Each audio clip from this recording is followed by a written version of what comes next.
Hello everyone and welcome back to another video from my channel Highbrook End Model Railway. Now today it's time for the first layout update of 2022.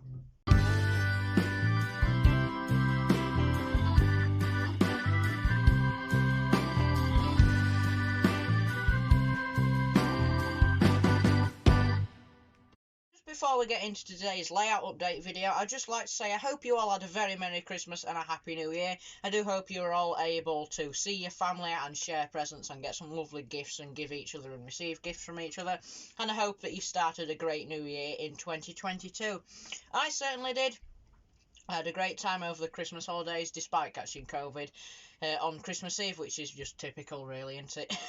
But anyway, nevertheless, I still had a good festive holiday and I hope you did too. In today's layout update, I'm going to be taking through you and reminding you of the 4 sections of my layout. That is the station area, the sawmill area, the mainline running area, which is to the right of the camera, and then the coaling yard, which is behind the camera. So I'll be taking you through each of those 4 sections, give you a quick reminder at the start what the layout, what that part of the layout was actually built for, and then I'll tell you what changes have gone on over the Christmas holiday, things that I've changed my mind on and I've been pondering on over the Christmas holiday, and then the next steps in developing one of those 4 areas further, and I'll do that for each of the 4 areas. After that, I'll also briefly take you through the wiring and the sort of general power supply side of the layout, so what things are looking like underneath the boards now, and also what things are looking like over in the controller drawer. And I'll also take you through the sort of locomotives and rolling stock, although rolling stock isn't as much as locomotives. I'll take you through what locomotives I got over the Christmas holidays and altogether update you on my motive power and rolling stock side of things. So first of all, we'll start and I'll take you through the main station area. This area was designed obviously as a station, but it was designed, the designing of the layout really started, the roots of the whole layout came from this station area. So obviously I wanted a station area on my layout. Now, I wanted the 4th radius line to be having the fastest and the heaviest trains on it. I wanted the 2nd radius line to be having the lightest freight and passenger workings at the lowest speeds on it. And then I wanted the 3rd radius line to be somewhere in between in sort of a happy medium kind of spot. Now, the station area, as you can see, it might not be a conventional station area. I'm not sure how many stations have runaround loops, apart from the East Lancashire Railway at Bury. I think it's Bury anyway. Is it Bury or is it Rottenstall? No, definitely Bury. I think at Bury, you might have seen that Flying Scotsman video I did on the East Lancashire Railway. At Bury, they do have a runaround loop, but I'm unsure of how many actual real life, not heritage railway sites have that. I'm not quite sure, but I wanted a 2nd radius line here because, as you'll see later, I've got a coal and water siding, which means that trains may need to be shifted from the front to the back and the back to the front in order to be able to access the coal and the water station, as you'll see when we move over there later.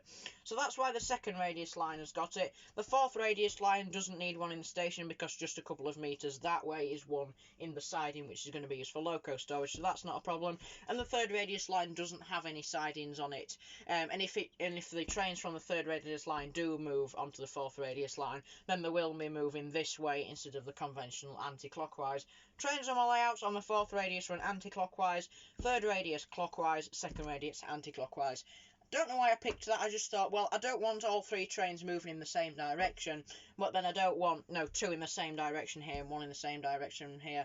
It just felt to me like the majority of the trains should have been going, right to left, and the same on the mainline section just behind the camera now. I just felt like they should be moving up the board rather than down. Just felt appropriate to me, but no other reason from that really. So station area, main things that have changed, not much really. I've done a little bit more chiselling on the 4th and 3rd and the 2nd radius lines just to make sure that trains with thicker flanges like my Flying Scotsman, just to make sure that they can pass over this area easily. Other than that, not much. These little blocks have been here for ages. They're just, like luggage and parcels and freight and that. They're not going to be here permanently. There might be a couple of milk churns like this one here.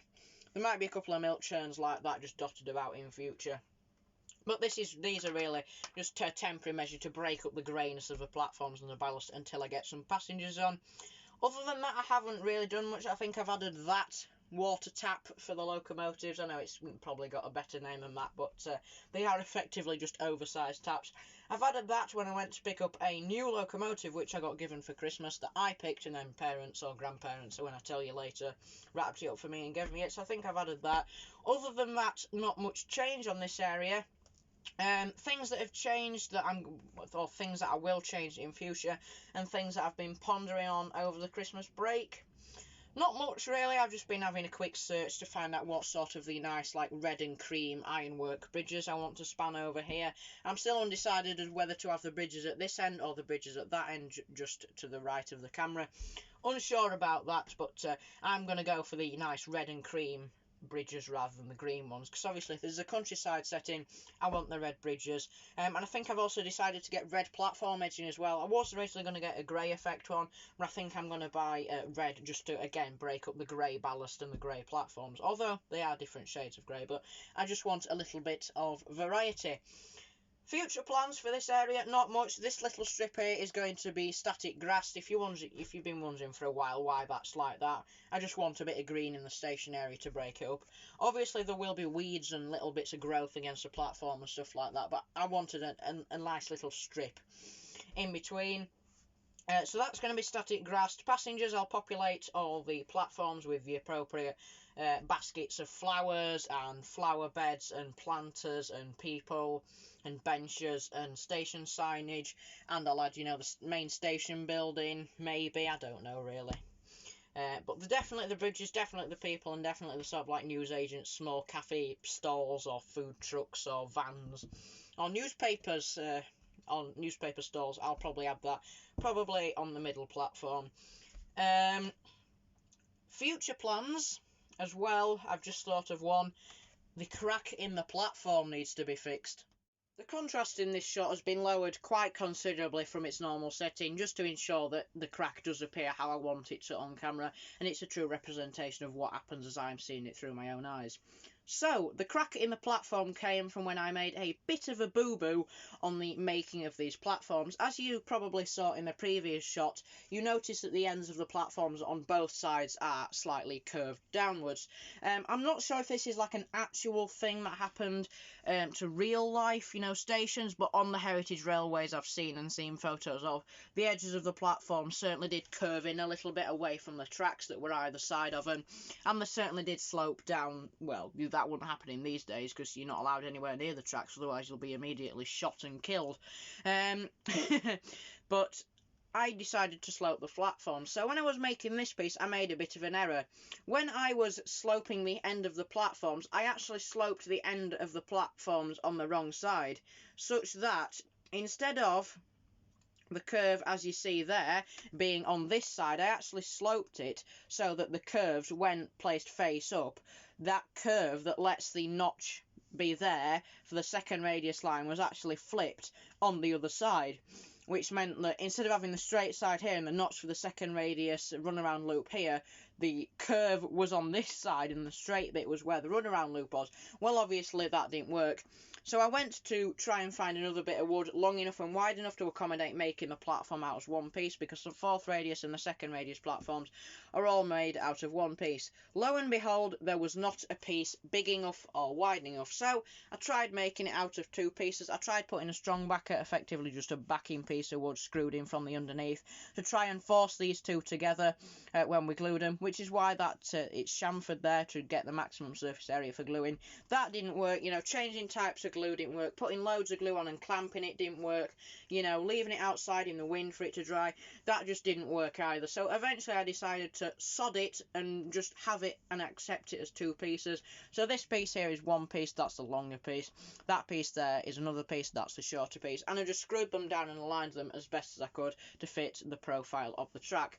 So what needs to happen there is I need to fill the side of that platform, fill the gap on the other side, which nobody will ever see, but if you're doing a job you might as well do it thoroughly. Fill at the top, sand it down by hand. I'm not going to do it with a power sander, it'll make far too much mess in this loft. And then I'll paint the grey back on and I'll do the white just on the edges and mask that up a tiny little bit. So that's the crack in the platform, that's why it's happened, and that's probably going to get fixed into a couple of months. I need to finish all my ballasting and decide what my next purchase is going to be on the layout before that happens. But that was the station area, everyone, so now I'll move on to the sawmill area of the layout.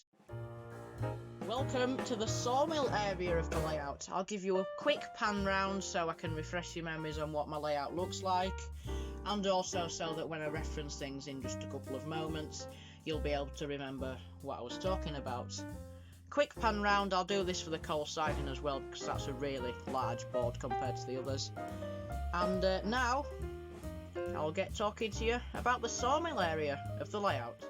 I have just moved that coaling tower out of the way just to give you a bit of a better shot of what I'm talking about. So, the sawmill area of the layout was designed to give me a fun shunting opportunity, whilst also, you know, having something there to fill the gap. So, where that flatbed truck is and where the log shed is there with the logs poking out of it, that is where the sawmill is going to be, and that little platform there is just a placeholder for when I get a different platform, or make a different platform even, for where the cranes will go. Not all of the cranes are staying there, in fact, as you can see, one of them's fallen over because they're just blue tacked on, but when it comes to thing, I'll probably polystyrene cement them, or probably hot glue actually, because you can actually get that off, unlike polycement, which is like, well, it's like pulling teeth trying to get it off. But anyway, so as you can see, there is a fairly wide shunting options here. I've got a long straight road that will lead into the sawmill alongside that platform. I've got a long curved siding that goes around there for storing the empty log wagons. And then round over the other side, as you saw, I've got two little roads and a track that goes and feeds those two. And that's going to be the locomotive storage area. So lots of shunting options, lots of options to be able to isolate locomotives in one siding and bring them out and switch them round.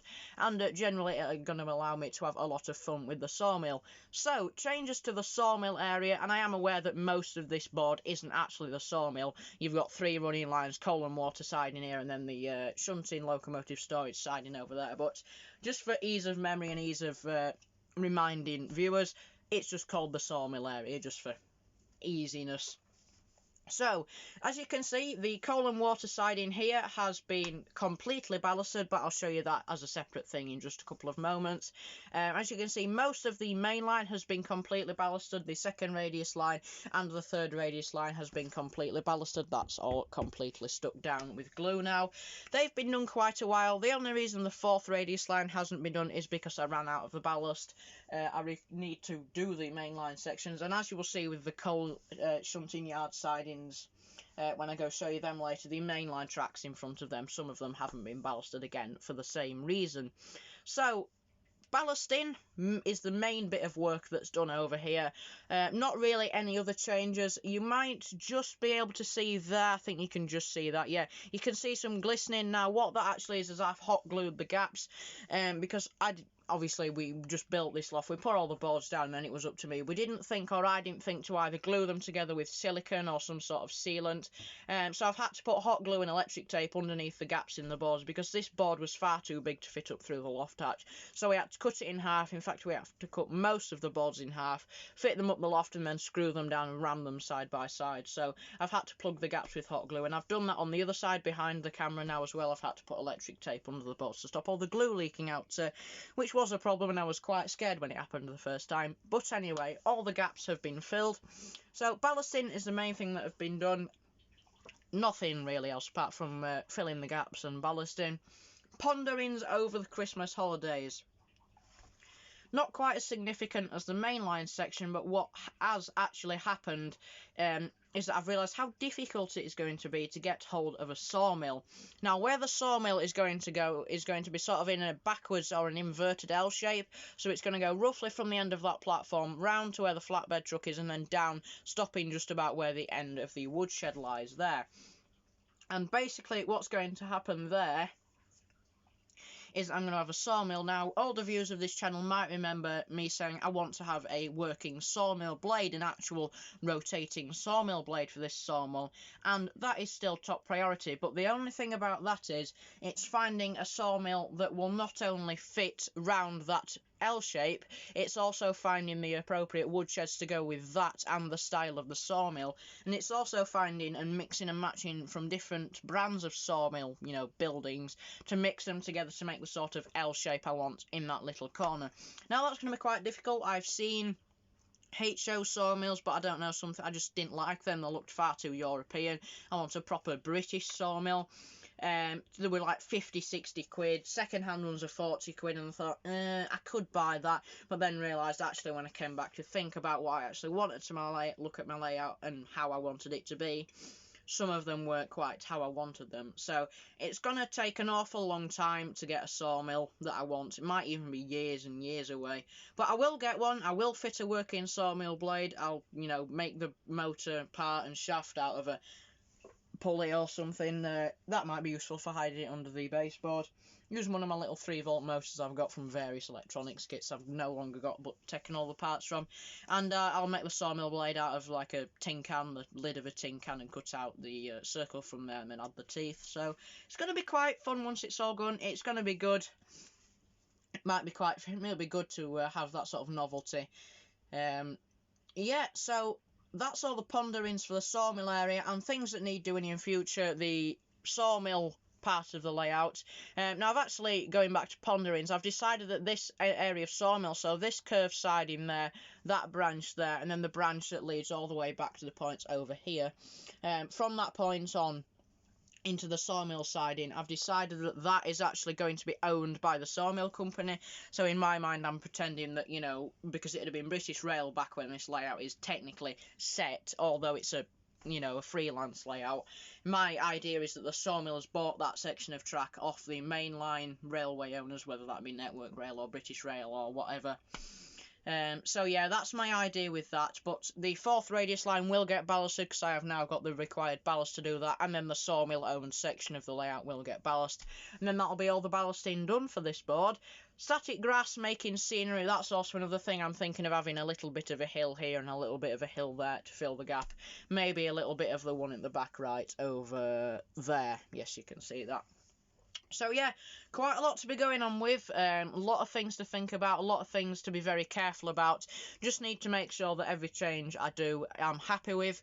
But overall, that is the sawmill section, but now I'll quickly show you the coal and water siding and give you a little bit of a better look at that. Although you will be able to have a look at that when we go on to the mainline area in just a couple of moments. As with the sawmill area of the board, despite the coal and water siding not actually being a solely coal and water siding, because as you can see at this point here, it actually splits off into another branch, I just call it the coal and water siding just to avoid confusion with the viewers. Again, also helps me remind myself what each area is for, because when you've got a lot of areas on a layout, things can get confusing. Again, a little pan shot there just to remind you of the layout of the layout. And now I can talk to you about the coal and water siding. So coal and water siding, again, not really that much development, although a key element being that DAPL Great Western Railway water tower that has been added. It's not the motorised version, that was about 40 quid, far too much for a piece of scenery, unless it's a really key part of the layout like the sawmill is, but I didn't think there was any point getting the motorised one, and it's just more messy wiring and gimmicks that are a bit annoying and I'm not really going to use. So yeah, that's been added, got that as a present for Christmas. That coaling tower's been there for ages. I've just finally drawn out the position I want that to be in, and that's where that's going to stay and get glued down eventually. So coal and water siding has all been ballasted, as you saw in the pan shot. It's been done in 2 different colours of ballast. You won't have seen that. You'll have seen a different colour of ballast on the sawmill siding. You can just see it at the back there, just there. But that siding hasn't been done in 2 separate colours like the coal and water siding is. I'll explain my choice of ballast thickness and colour. And the different shades of grey I've gone for. Not 50 shades of grey, by the way, just the 3 on this layout. I'll show you that in the coal sidings area where it's a bit more obvious, and it's literally two, three colours side by side. So all ballasted is the coal and water area. That's been added as that water tower. And yep, only thing I think that's changed with this area I briefly mentioned when we talked about the sawmill area is I think I'm going to add a couple of like light hills over here, maybe a more exaggerated hill behind it to sort of separate this from there, and I've also decided to have some like on-site office containers and stuff in between as well, just to break up the scenery. So yeah, that is the coal and water siding, and now I'm just going to quickly show you something I find quite amusing with the DAPL water tower. Apologies for the slightly grainy quality, that's just because this change is so minute you might not see it if it's not zoomed in. But I have noticed when I drive a locomotive, particularly with a motor that's quite close, it's low tolerance even, it's quite close to the sides of the locomotive body, there's not a lot of clearance between them. I have noticed that when I drive a locomotive past, the end of that chain does start wiggling. Now, I'm not sure if this is from the vibrations. I'm pretty sure it's not. I'm pretty almost certain it's because of the magnetism in the locomotors. Now, I have done tests. I've got a similarly strength fridge magnet or a neodymium from a further distance, and I have actually passed it over there. And it is magnetism that causes this to move, because even if I bang on the board, you can see that chain does wobble a little bit, but it's not got much side to side or back to front oscillation. It's mostly just spinning that hook round, as you saw there. So through experimenting, I am pretty sure it's the magnetism of the motors in these trains causing this, and I just find that amusing. It's not ideal. I mean, ideally Dapol would have made it out of a non-ferromagnetic material, but then I suppose when you add thousands and thousands of these things up, it could add to increased cost. But it's not perfect, but I find it quite funny. By the way, this train here, I'm going to reveal what it is a little bit later. Some of you may already have noticed if you've been watching some of my YouTube shorts recently. Anyway, it's onwards to the mainline section of my layout. Welcome to the mainline area of my layout. Now, a lot of progress, as I'm sure you can see and I'm sure you can appreciate, has gone on here. Now, before the Christmas holidays, I believe the only track that was ballasted was this, the second radius line. None of the third and the fourth, none of the coal and water siding. That's not been ballasted. So yeah, I've been really busy. I've spent my time making sure I don't put too much ballast on, and I'm neatening it up as much as possible before gluing on the third and second. Very little chiselling has had to be done on here compared to this, and even the station lines I did, which is going to be behind me or to the right of the camera at this moment. Now, so progress over the Christmas holidays. In fact, before that, I should tell you the purpose of what this area was for.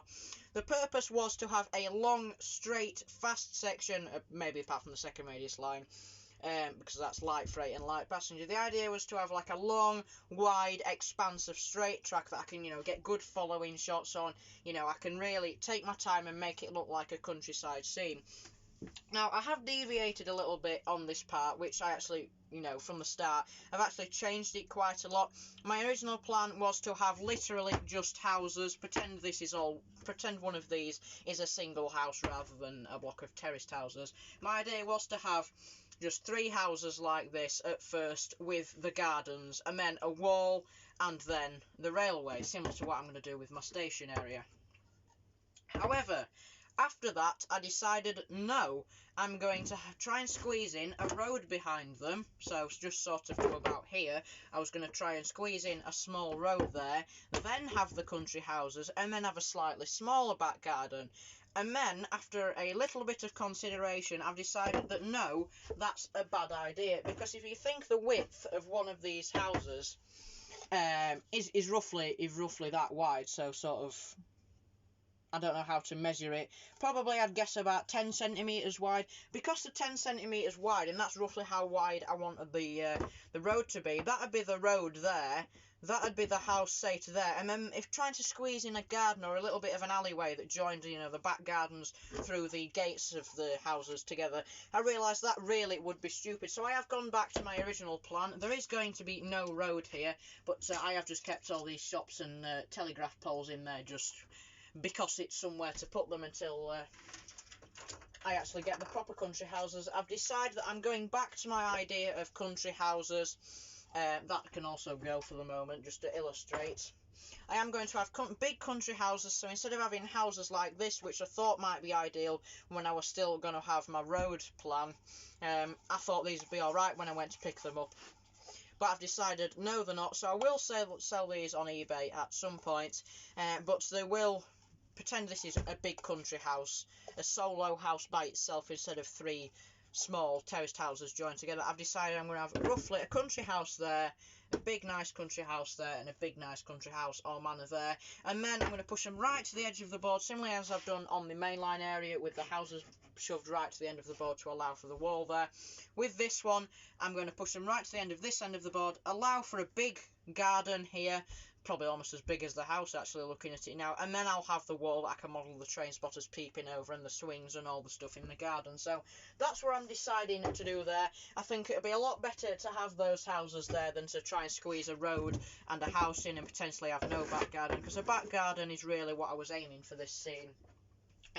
I just think it'd be a really nice opportunity to model, and I think doing the road would be a bit wasted because, in my opinion, now that I think about it and now that I've had a chance to think about it for making this video and over the Christmas holidays, you know, it's just not a good idea to try and squeeze a road in.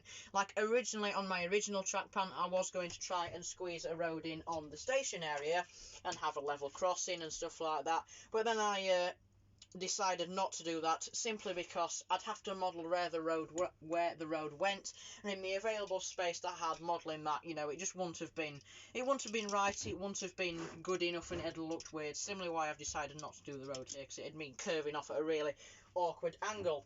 So that's the changes. That's the ponderings I've had over the Christmas holidays. So future happenings on here are going to be doing the static grass. It's going to be getting the proper country manors, country houses. Going to be doing the back gardens, forming a little hill around here somewhere. That station, signal box even, I think I'm going to move here, then it can have control of all these points here. And that point, but then obviously in real life the points in here would have been hand operated because it's a siding. So yeah, I think that's what's going to happen, but that can just stay there for now. So yeah, that is the main line area of the board, everyone. So that's the progress that's been going on here. So now I will move on over to the coal yard and the coal marshalling yard area, and I'll give you a walkthrough of what's been going on there.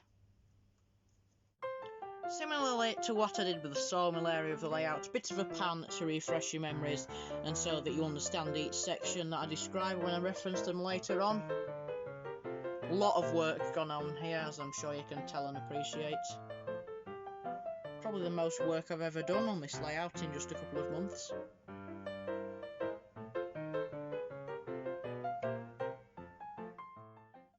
So then, the coal sidings, the marshalling yards, the coal marshalling yard sidings with the depot shed at the back and the runaround loop, however descriptive you want to be, all means the same thing. So what's been going on here?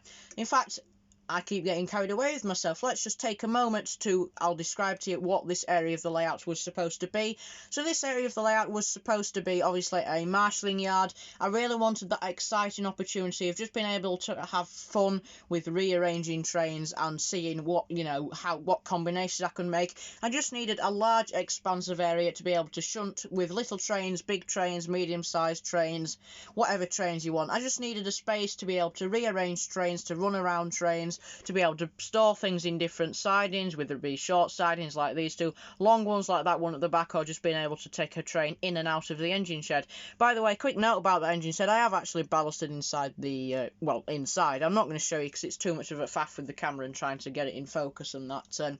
But I have ballast inside of there, and 00 bill, 00 bill, 00 bill, whatever you want to call it, 00 gauge bill, whatever you want to call it.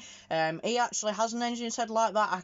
I think it's an Airfix kit built one, but he has an engine shed like that he sort of pulls a train into when he's doing his servicing videos to show that the train's been taken in for service, and then when he's finishing servicing he pulls it out after. So I'm going to magpie that idea of him. It's not stealing because it's not directly stealing. Well, it is directly stealing, but it's not exactly copying him with the exact same engine shed and the exact same track formation, is it? So I'm going to magpie, that's the term for a bit of a cheeky borrow, if you get what I mean. So I'm going to use that in my videos, pulling a broken engine in or pulling it out, or if it's, well, I might have to push it in with my finger if it don't work, but I'm going to magpie that idea from 00 bill. So yeah, as you saw in the pan, there was a wide variety of different sidings. It was an absolute pain in the backside to ballast this, I can say. I had to run the ballast spreader over. By the way, you can actually use the ballast spreader. It doesn't work with the thick stuff as it does advertise. It's advertised 1 to 3 mil, and this is 3 mil, so it doesn't work up to 3 mil. I'll probably do up to 2. But with the fine 1mm stuff there, which I will talk about, I haven't forgotten, it does work fine on that. So it's not completely useless, but if you haven't got many sidings, you're not going to be using much fine ballast, I wouldn't bother. Just do it with a jug like I do.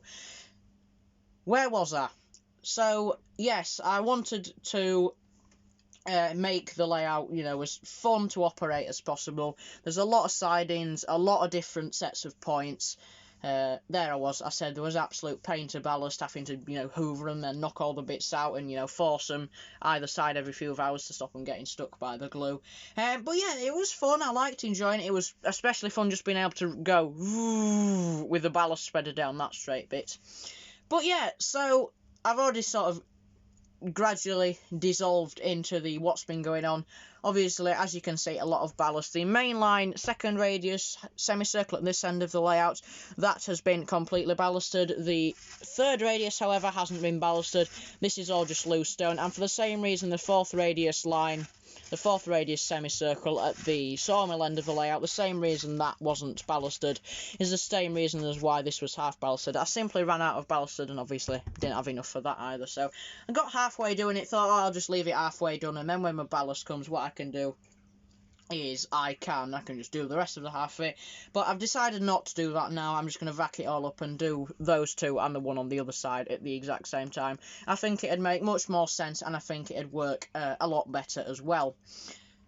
So that's what I've been doing. What am I going to do in the future? This is again dissolving in between the ponderings over the Christmas holidays category and the what I'm going to do in future. So I've decided to do a little bit more landscaping. So where there's some bare wood, such as here or over there, as you've just seen in the previous shot, I am going to do a little bit more landscaping. Instead of having it flat, which is sort of how I originally imagined it, I'm going to add a little bit of bumpiness, a little bit of hills, nothing too extreme. I think my greatest hill will probably either be in this section here, just where the camera's sat now, or it'll be on the other side where the coal and water yard siding is. But over here, in that little triangle there, I've been pondering, and I have decided, and will do in the future, again dissolving between the two categories there, I have decided I'm going to have some more office-like site storage containers, on-site storage officers, like general workplace, you know, have a cup of tea when it's lunchtime type place, you know what I mean. They're going to go in that corner over there. But other than that, I think the only real pondering, or it's not a future thing I will do, but it kind of is. But I've decided that this back siding, if I run the camera around now, so this back siding all the way from the right hand road of those points, so that bit that curves all the way around to the very back of the layout there, to the runaround loop and to the engine shed over there, I've decided that instead of using that for running around coal trains, although I may still use it for running around coal trains in emergencies, although I shouldn't really have to, because well, I should set trains up in the order that they're supposed to run, not having to change them halfway through. So that runaround siding here may eventually get used a little bit for running around freight trains, although there shouldn't really be any need for it, as I've just said. I've decided to use that basically as a place for swapping engines over. So, for example, if the 9F, I'm pretending that hauls a rail tar on the fourth radius line, I might pull the 9F off with the coaches, run around the train and go back. Or I might store Tornado in there, pull the 9F in, and then join Tornado onto the 9F as a double header.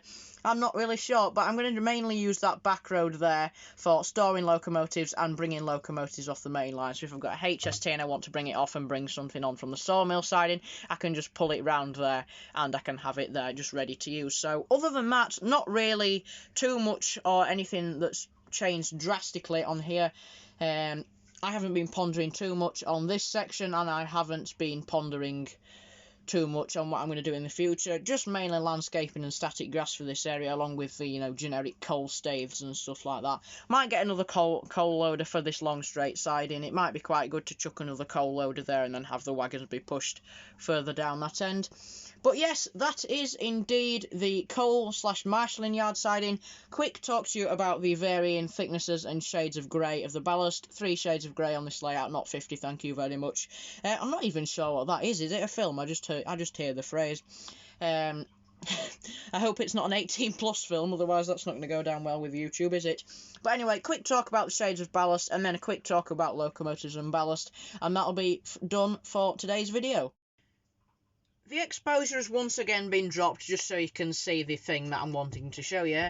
This case, not a crack in a platform, the colours of the ballast, it's just been dropped so you can see it a little bit more obviously, and I don't have to point things out as much. So obviously, as you can see here, coming in from the end of the points here, these points here and these two branches of siding have been done in one colour of ballast, a lighter shade of grey compared to the rest of the ballast on my layout, and then we've got a really nice dark granite grey colour in there.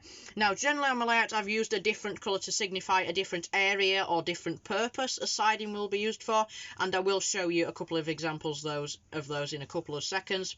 There's especially one round here that's quite obvious. So basically, on the mainline section of the layout, I've used really thick, heavy, chunky, dark coloured ballasts, not only to indicate that steam engines and diesels might have been leaking oil over it, or, you know, general muck and dirt and dirty water and just utter that comes off trains. It's just, I've used the dark and heavy colour, you know, to sort of signify the muck, and I've also used it to signify, you know, how the track has been, you know, run over by really, really heavy, powerful trains that, you know, are hammer blowing the track. And that, you know, it's just basically thick ballast to me, which is what I have around my local station, because we do get some quite fast trains go through my local station, even though it's not a very big or significant one. Around my local station and around my local area, ballast is really thick. Sometimes it can be twice as thick as the rail itself. And to me, when you're having high-speed trains running, especially on the 4th radius line with the heaviest and the fastest freight and passenger trains, I really wanted a really thick, heavy ballast just to signify the sort of sheer mass of rock and how sturdy it needs to be to hold up track and to support track that's going to be, you know, pounded by the weights on, you know, when steam locomotives, you know, when they rotate and the coupling rods are like going like that, that's hammer blow basically, when a weight that's been added to the wheel. There are counterbalancing weights on steam locomotives wheels, but still the pounding of the coupling rod going round and round like that. You know, I just felt like I needed thick ballast. Not only was thick ballast cheap, it was, you know, like really cheap. I could buy 2 kilograms of it for 15 quid, whereas 250 grams of the finer stuff, not the fine stuff I've bought, but some of the branded finer stuff, you know, I could buy 2 kilograms of this thick stuff for the price of 250 grams of the other stuff. It was absolutely ridiculous. So that's why there's a really thick ballast on the main line, and the similar reason why I've gone for thinner ballast on the sidings is because lighter trains, slower speed trains are going to be running there, meaning that obviously the tracks don't need to be held up as much because the trains aren't as heavy and they aren't as fast and they aren't going to be as damaging to the track, which is why I've gone for a finer thickness in the siding and why I've gone for a heavier thickness on the layout. The colour change is simply just to break up the a massive grey I have on the layout. Exposure dropped once again to illustrate the colour change. As you can see here, this road ahead of the point and that road behind the point have all been done in one colour because that's like a really long straight storage siding, and then I've done it in a different colour here because that's a shorter storage siding that might be used for different things. Again, over here, that back curved siding is used for storing trains that have just come off the main line, while that dark coloured one that leads off there is used for shunting, so that's why there's a colour change. Colour change again here on the coal and water siding, you can see a bit clearer what I mean by the two branches now. This straight road down here, generic storing of coaches and wagons and freight trains. This curve down here, obviously, coal and water. And at the back, as you can see here, we for once do not have a change of colour in the sidings. So leading off straight from the 4th radius main line, that's all been done in one colour, but this branch here will be done in a darker colour to signify that this is the sawmill branch and that's, you know, belonging to the railway owners rather than it's been bought off by the sawmill. So the only reason why they're in two separate colours is because both sidings are used for the exact same thing. They're used for locomotive storage for locomotives that work from the sawmill. Yes, the one of the tracks might have a shunting locomotive from the sawmill. One of the other tracks might have one from the main line, but generally I've decided that little bit of track there is going to be sort of 50-50 owned between the sawmill and, you know, British Rail, who would, let's say, own the main line. So I've done that in the same colour because it's used for the same purpose. Probably the only place that's actually happened on my layout. So then, that's all of you viewers brought up to speed with the things that have been going on above ground on my layouts. Now it's time to dive underneath the baseboards and take a quick look at how the wiring has changed on the layout. How that means it's a lot easier to take measurements like current readings and voltage drop and stuff like that, and how much neater and how much nicer it looks, and basically just how that makes me a lot happier when I come up into the loft, because I do actually have to climb under these boards a little bit to actually get into the loft, which is why I decided to rewire the layout in the first place. So you now join me under the baseboards at Highbrook End Model Railway. Now this is actually where the main station is, so up here, especially where those screws are there down the side, that is where the platforms have been screwed into. So this is underneath the main station area board. Now it's not quite as messy, and there are these particular skid marks over here for two main reasons. And it's not as tidy, I should say, for one reason, and the skid marks there for another reason. Now, it's not as tidy simply because where I wanted the power inputs to go into. Now, I have two power inputs. I have a power input for each track over here and one for the siding that's just coming along here. And I have another power input for each track over on the other side on the main line section, and obviously one for the sidings over there as well. Now, over here, I had to, because my track's quite split apart over here, I've obviously got two tracks together and a big hunking great big platform, then a runaround loop, and then I power this line that goes straight through, not the runaround loop. It's just because I have to stretch the wires quite a way across the board. That means there's a lot of terminal blocks. It means if I don't cut the wire to the exact length, then I have to, add a little bit of a terminal block, which is why some of them are a little bit messy there.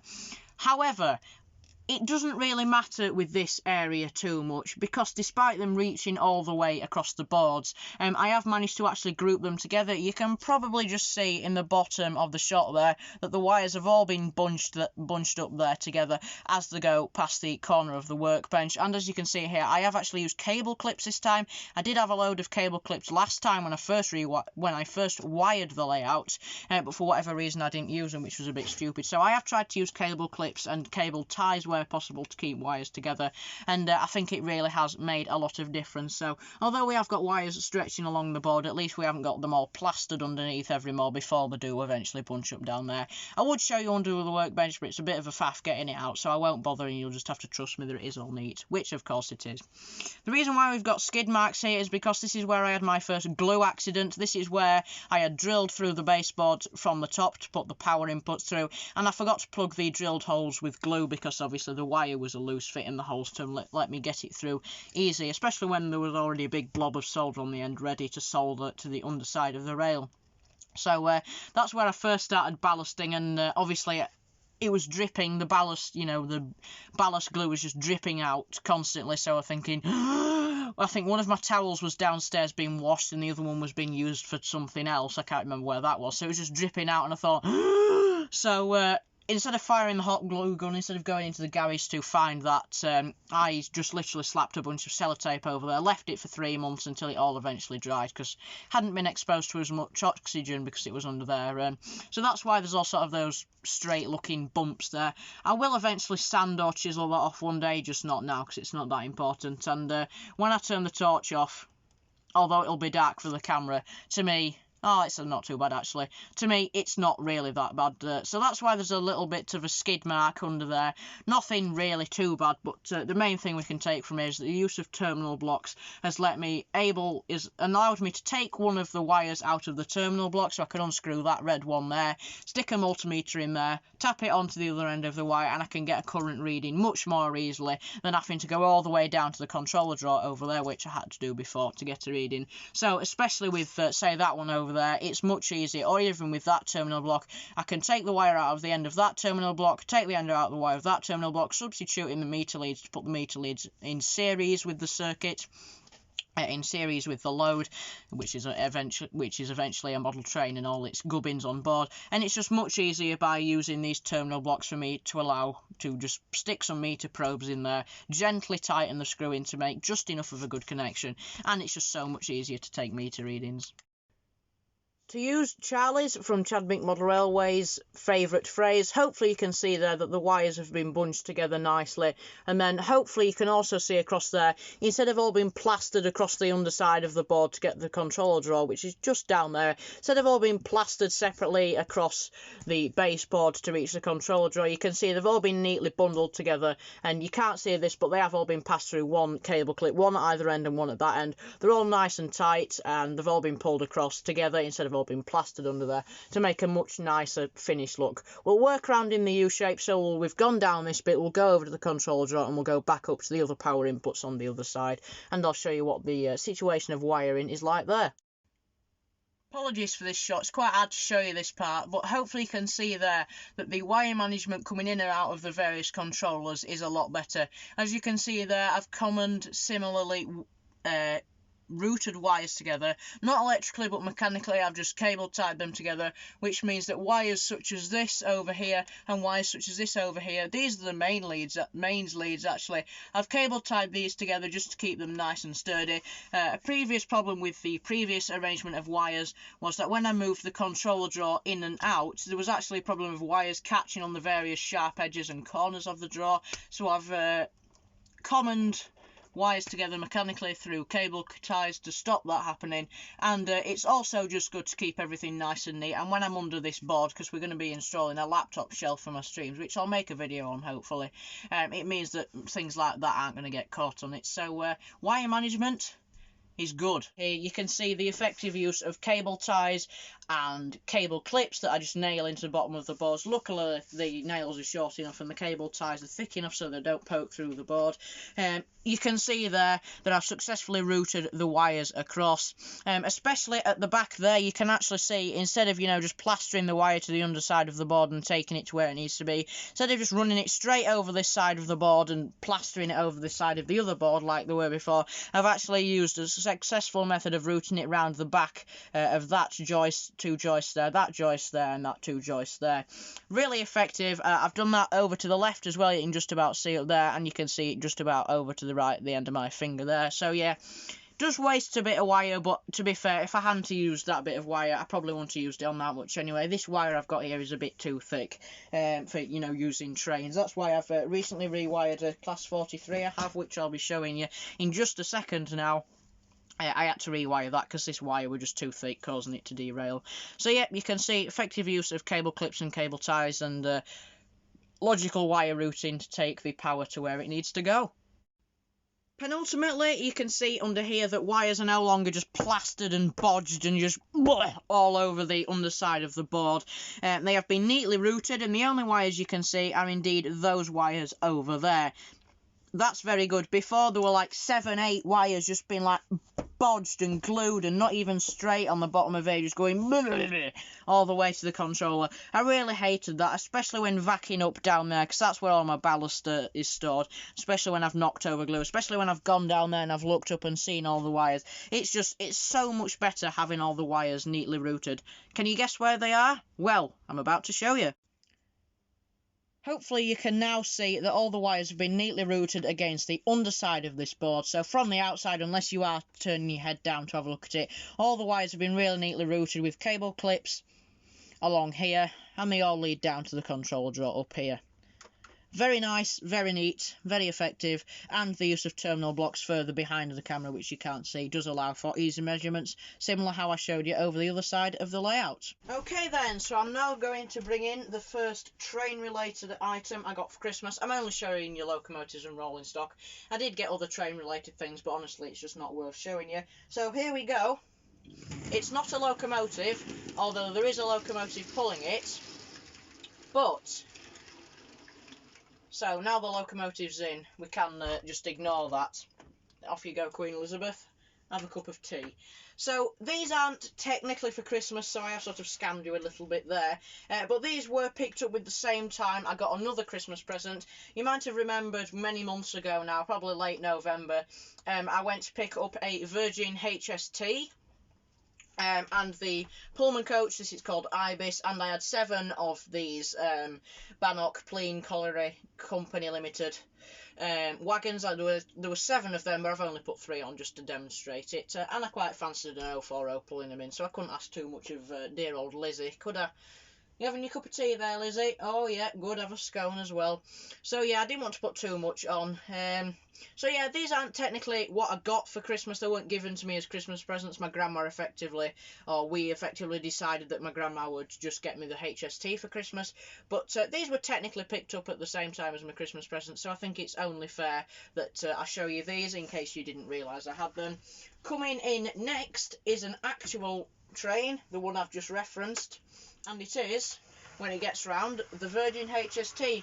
You have seen me fixing this up on the stream, as I said a few months ago, November time. I told you that I'd picked this up, and I actually did a stream of fixing this power car up. When the LEDs did eventually arrive, I did fit directional lighting, so that whatever car's going forward has a white light, and whatever car's going backwards has a red light. So even if the train's going this way, then that'll be white, that'll be red. If the train's going this way, then that'll be white, and that one will be red. Nice little train there. As you all know, I do have some more Virgin coaches. I think I have 3 others, so I could potentially run a 6-car train, but one of them doesn't have a coupling on the back because it's a brake coach. But I just also wanted just to show you what I actually got for Christmas. So those 3 items there, the power HST car, the dummy HST power car, and the coach in the middle is what I got for Christmas. I have actually just noticed that the cab wasn't clipped on properly on that one. There, that's a little bit better. And bringing in the final locomotive now, the one you saw demonstrating the magnetism effect on the Great Western Railway water tower chain earlier, and you've also seen it in a YouTube short, but I haven't directly told you what it was. It is a D11 Director class. This one is number 5511, called MARNE, MARN, so it's LNER class D11, called the Director class, nicknamed that. Number 5511, 5511, 5511, whatever you want to call it, and it is MARN. So a lovely little locomotive this. I'm hoping to do my first ever proper review on that. I know I've done reviews before that were sort of experimental reviews, and how the format was experimental, but I'm finally happy with the format of reviews, how I've settled on them now. Thought it over again on the Christmas break, and I'm going to hopefully do the D11 MARN as my first ever review, and then I might do the Virgin HST. I don't know, just depends how I feel. So they are my 3 train and, well, locomotive and rolling stock related things I got for Christmas. There were loads of other things. I could show you one of them now, actually. It's quite easy to get. Can show you this little coaster my grandma got me, settled to Carlisle, presumably on the Ribblehead Viaduct with Flying Scotsman there. But yeah, so then everyone, that is it from me for this first layout update of 2022. I do thank you very, very much for joining me today. This video has rather been a pain to film, if I'm going to be honest. Attempt 1 was recorded on Sunday and was going to be hoped to release on Sunday instead of my live stream. Go watch the announcement video if you're unsure why I did a live stream. But that failed because I wasn't happy with the video. It was far too rushed. So yeah, that's why I didn't put a live stream replacement video out on Sunday. Then earlier today, about 6 o'clock, I started recording this video, and lo and behold, instead of recording it in usual clips like I normally do, I normally record like one section. So perhaps I talked about this section, that was one clip, talked about that section over there, that was another clip, etc, etc, so on and so forth. Instead of doing it in clips, I recorded it in one long hour-long thing. And yeah, let's say my camera app crashed when I wasn't looking and deleted an hour's worth of video, which was a bit stupid if I'm gonna say myself. But yeah, so this is my 3rd attempt of filming. Thankfully, it's gone very well. Thankfully, nothing has gone wrong. Not too many bloopers. I should say I'm going to start putting bloopers on my behind-the-scenes website, so I'll link to that in the description if I remember. And I will include the bloopers from this video as little bonus clips on my website a bit more often this year. It's something I forgot about last year and honestly just didn't have the time to, but hopefully I will be able to stop watching so much YouTube this year. and get some bloopers out there for you. So thank you very much indeed, everyone. Thank you very much for joining the first layout update of 2022. It's been interesting to see all the things I've done over the Christmas holiday as well. There's been so much festive stuff and so much stuff that's actually gone on up here on the layout at Highbrook End Model Railway. It's been difficult to, remember some of the achievements and things I've done over the Christmas holiday. So thank you very much once again. Thanks for joining, and I hope to see you again soon. Bye for now.